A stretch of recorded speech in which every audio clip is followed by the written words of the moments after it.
देशभरात दररोज कुठे ना कुठे हत्येच्या, विश्वासघाताच्या आणि नात्यांमधील तणावाच्या, अनैतिक संबंधाच्या घटना समोर येत असतात. काही घटना काही दिवसात विसरल्या जातात, पण काही घटना समाजाच्या मनावर खोल ओरखडे उमटून जातात. उत्तर प्रदेशातील गोरखपूरमधील ही घटना अशीच आहे, जिथे प्रेम, भीती, ब्लॅकमेल आणि संशय यांचा शेवट थेट एका महिलेच्या निर्गुण हत्येत झाला. गोरखपूर शहरातील पिपीगंज पोलीस ठाण्याच्या हद्दीत 30 जानेवारीच्या सकाळी गावकऱ्यांना एक भीषण दृश्य पाहिलं. बरगट्टा परिसरातील गोबरहिया पुलाजवळ नाल्याच्या काठावर एका महिलेचा विवस्त्र मृतदेह पडलेला होता. मृतदेह पाहताच परिसरातील एकच खळबळ उडाली. महिलेचं डोकं आणि चेहरा इतक्या अमानुषपणे ठेचलेलं होतं की ओळख पटवणं जवळजवळ अशक्य झालं होतं. वय अंदाजे 35 वर्षाच्या शरीरावर आसपास. जखमांच्या अनेक खुणा होत्या. हा अपघात नसून थेट हत्या असल्याचं पहिल्या नजरेत स्पष्ट झालं होतं. गावकऱ्यांनी लगेच ही माहिती पोलिसांना कळवली. माहिती मिळताच पोलीस घटनास्थळी दाखल झाले. एसपी नॉर्थ, फॉरेन्सिक पथक, डॉग स्क्वॉड सगळे तात्काळ घटनास्थळी पोहोचले. मृतदेह ताब्यात घेऊन शवविच्छेदनासाठी पाठवण्यात आला. मात्र सर्वात मोठा प्रश्न होता, ही महिला आहे तरी कोण? ओळख न पटल्यामुळे तपासाची दिशा ठरवणंच पोलिसांसाठी मोठं आव्हान बनलं. मृतदेहाजवळ कोणतंही ओळखपत्र नव्हतं. अंगावर कपडे नसल्यामुळे ओळख लपवण्याचा प्रयत्न स्पष्ट दिसत होता. चेहरा आणि डोकं ठेवण्यामागेही हाच उद्देश असावा, असा पोलिसांचा प्राथमिक अंदाज होता. हे प्रकरण केवळ हत्या नाही, तर नियोजित कट असल्याचं हळूहळू स्पष्ट होत होतं. पोलिसांनी परिसरातील CCTV कॅमेऱ्यांची तपासणी सुरू केली. जवळपास 40 कॅमेऱ्यांचं फुटेज बारकाईने पाहिलं गेलं. या तपासात पिपीगंज बाजाराजवळील इलाहाबाद बँकेसमोरील कॅमेऱ्यात एक महत्त्वाचा धागा सापडला. निळ्या रंगाच्या एका स्कूटीवर 3 जण जाताना दिसले. एक पुरुष आणि 2 महिला. तिघेही नशेत असल्याचं त्यांच्या हालचालींवरून दिसत होतं. मात्र काही वेळानंतर परतीच्या फुटेजमध्ये स्कूटीवर फक्त 2 जण दिसले. मधोमध बसलेली महिला गायब होती. पोलिसांसाठी निर्णायक ठरला. स्कूटीचा माग काढत पोलिसांनी पुढील कॅमेऱ्यांची तपासणी केली. त्याच दरम्यान पोलिसांना एक ऑटो रिक्षाचा उल्लेख मिळाला. त्या रात्री एका ऑटो चालकाने 3 जणांना त्या परिसरात सोडलं होतं. पोलिसांनी त्या ऑटो चालकाचा शोध घेतला. चौकशीत त्याने सांगितलं की त्या रात्री एक पुरुष आणि 2 महिला दारूच्या नशेत होते. प्रवासादरम्यान सतत वाद सुरू होता. ही माहिती मिळताच पोलीस तपासाची दिशा ठाम झाली. हळूहळू तपास आरोपीपर्यंत पोहोचू लागला. पोलिसांनी जेव्हा आरोपीला ताब्यात घेतलं, तेव्हा संपूर्ण प्रकरणाने भयंकर वळण घेतलं. आरोपीचं नाव विजय सहाने, मूळचा पिपीगंज परिसरातील तिघरा गावचा रहिवासी. तो मुंबईमध्ये एका खाजगी विमा कंपनीत इंजिनियर म्हणून काम करत होता. 2012 मध्ये मुंबईतच त्याची ओळख प्रिया शेट्टी या महिलेशी झाली. कामानिमित्त होणाऱ्या भेटी हळूहळू जवळीकमध्ये बदलल्या. दोघांमध्ये प्रेमसंबंध निर्माण झाले आणि दोघांमध्ये शारीरिक संबंधही प्रस्थापित झाले. काही काळानंतर दोघे लिव्ह इन रिलेशनशिपमध्ये राहू लागले.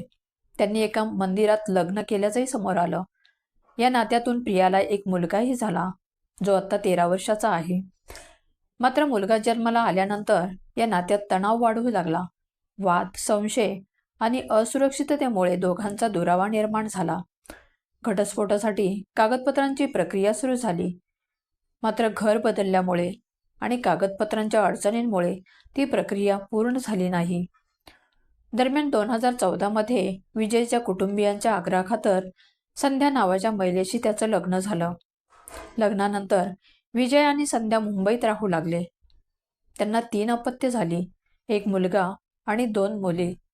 बाहेरून सगळं सुरळीत दिसत असलं तरी भूतकाळ पुन्हा दार ठोठावत होता. काही काळानंतर प्रिया पुन्हा विजयच्या संपर्कात आली. भेटीगाठी सुरू झाल्या. पुन्हा जवळीक वाढली. 2 महिने ते एकत्र राहिले. या नात्यांची माहिती विजयच्या पत्नीला आणि घरच्यांना लागली. घरात वाद सुरू झाले. प्रिया लग्नासाठी दबाव टाकू लागली. ती दुसरी पत्नी म्हणून राहायलाही तयार होती. मात्र संध्या सवत स्वीकारायला तयार नव्हती. याच तणावातून हळूहळू एक भयंकर कट आकार घेत गेला. 26 जानेवारी रोजी विजयने पत्नी संध्या आणि प्रेयसी प्रिया या दोघींनाही घेऊन गोरखपूरला जाण्याचा निर्णय घेतला.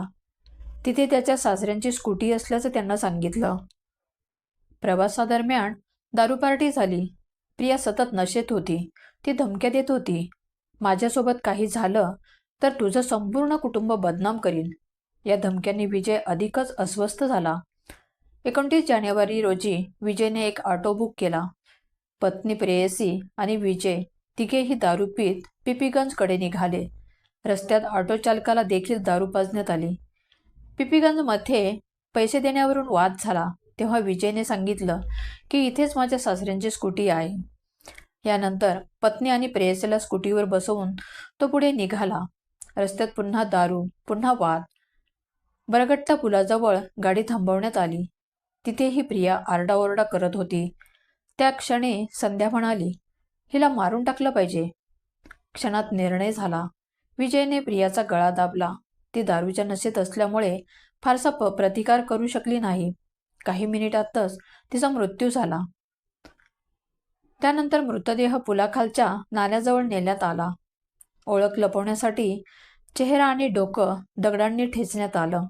तिला विवस्त्र करण्यात आलं आणि मग दोघेही घरी जाऊन शांतपणे झोपले. 30 जानेवारीला सकाळी पोलिसांना मृतदेह सापडला. 3 दिवसात CCTV, ऑटो चालकाचा जबाब आणि तांत्रिक तपासाच्या मदतीने संपूर्ण कट उघडकीस आला. विजय, त्याची पत्नी संध्या आणि सासऱ्याला अटक करण्यात आली. चौकशीत आरोपींनी गुन्ह्याची कबुली दिली. ही गोष्ट फक्त एका खुनाची नाही, ही गोष्ट आहे एका चुकीच्या नात्याची, न संपणाऱ्या लालसेची आणि त्या लालसेतून निर्माण झालेल्या कौर्याची. प्रेम जेव्हा मालकी हक्कात बदलतं तेव्हा त्याचा शेवट रक्तातच होतो. हेच या घटनेने पुन्हा एकदा सिद्ध केलं आहे. विजयची 3 मुलं, प्रियाचा 13 वर्षाचा मुलगा, या सगळ्यांचं आयुष्य एका चुकीच्या निर्णयामुळे उद्ध्वस्त झालं. चूक प्रौढांची होती, पण शिक्षा मात्र निष्पाप मुलांच्या वाट्याला आली. या घटनेबद्दल तुम्हाला काय वाटतं? तुमच्या प्रतिक्रिया खाली कमेंटमध्ये द्यायला विसरू नका. व्हिडिओ आवडल्यास लाईक करा. चॅनलवर नवीन असाल तर सबस्क्राईब करायला विसरू नका. धन्यवाद.